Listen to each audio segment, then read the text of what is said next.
Foto viral ini jepretan Ari Basuki, fotografer merdeka.com. Dari foto inilah penelusuran dimulai. Orang inilah yang pertama menyulut api di halte Sarinah. Video TikTok ini diambil pukul 16.39. Kamu bisa lihat orang ini mengepal dan terlihat di CCTV. Video ini diambil semenit kemudian. Dua video ini menggambarkan pada menit 16.40 api belum terlihat di halte Sarinah. Jika kamu melihat asap ini bukan dari dalam halte, tapi dari sini. Lalu petaka itu datang.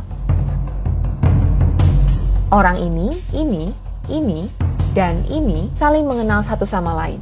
Mereka bergerombol datang pukul 16.41 dari arah Jalan Sunda. Tak langsung beraksi. Para pelaku melakukan observasi selama beberapa menit. Mulai dari memotret, mondar-mandir, hingga mengetik di handphone, entah berkomunikasi dengan siapa.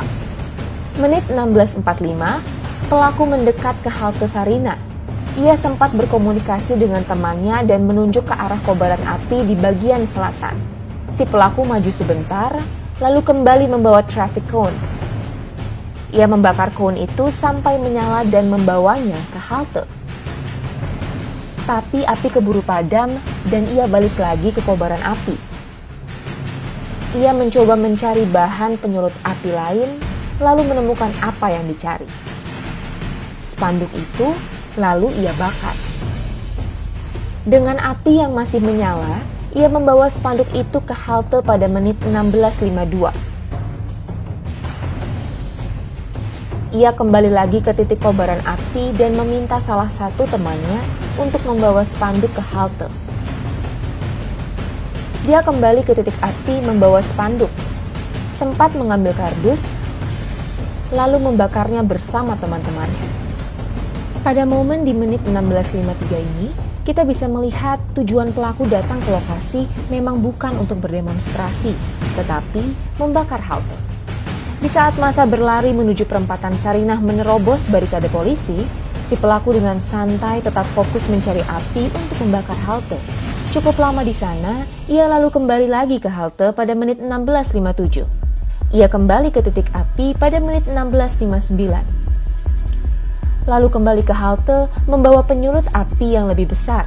Kali ini, ia diikuti oleh teman yang berbeda.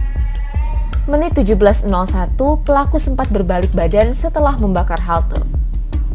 Ia lalu mondar-mandir, berhenti sejenak memegang handphone, lalu kembali ke halte. 17.04, ia keluar dari halte, memantau ke arah barikade polisi, dan kembali mengambil api. Di situ ia terlihat mengobrol dengan kawan-kawannya. Ia kembali ke halte pada 17.05. 3 menit kemudian, pelaku terekam sedang membakar halte bagian selatan. Ini adalah kobaran api pertama di dalam halte. Video ini memperlihatkan bahwa tak ada titik api selain di bagian selatan halte.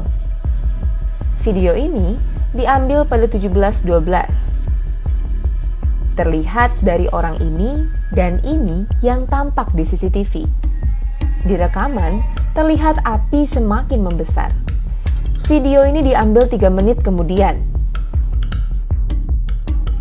17.18, pelaku menjauh dari halte dan duduk di pertigaan Jalan Sunda. Lalu kembali membakar halte. Video ini diambil pukul 17.20. Terlihat dari sekelompok orang ini yang juga muncul di CCTV. Dari video ini terlihat pelaku mulai merusak sisi utara halte. Video ini diambil 17.22, terlihat dari orang ini muncul di CCTV. Ini adalah momen yang terekam dalam foto viral di media sosial. Si pelaku membakar sisi utara halte dengan api dari sisi selatan. Usai melakukan itu, api mulai membesar di bagian utara.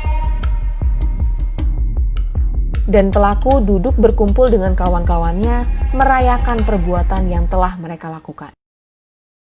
Cerita ini tak berhenti hanya sampai di sini. Mari kita mundur 62 menit ke belakang.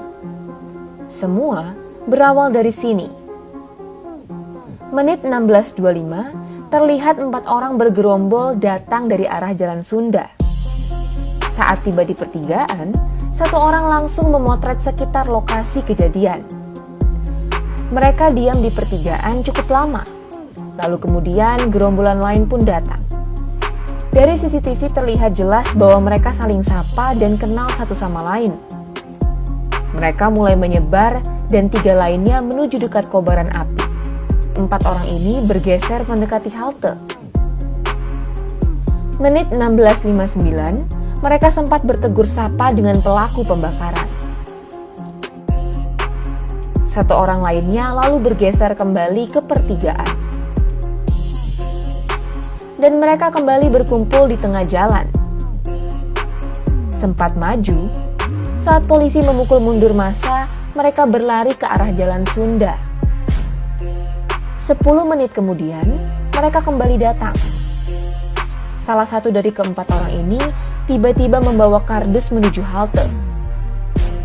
Ia terlihat di foto ini. Setelah itu, 4 orang ini tak beranjak kemana-mana. Mereka memantau aksi teman-teman mereka dari pertigaan. Beberapa foto dan video yang kami kumpulkan menampilkan wajah yang bisa diidentifikasi polisi. Di antaranya, ini, dan ini. Gerombolan para pelaku pembakar halte ini sekilas terekam dalam live streaming Tempo. Termasuk si pelaku utama, ini. Dengan machine learning berbasis TensorFlow, kita bisa sedikit memperjelas wajah si pelaku utama dan teman-temannya. Hasilnya seperti ini.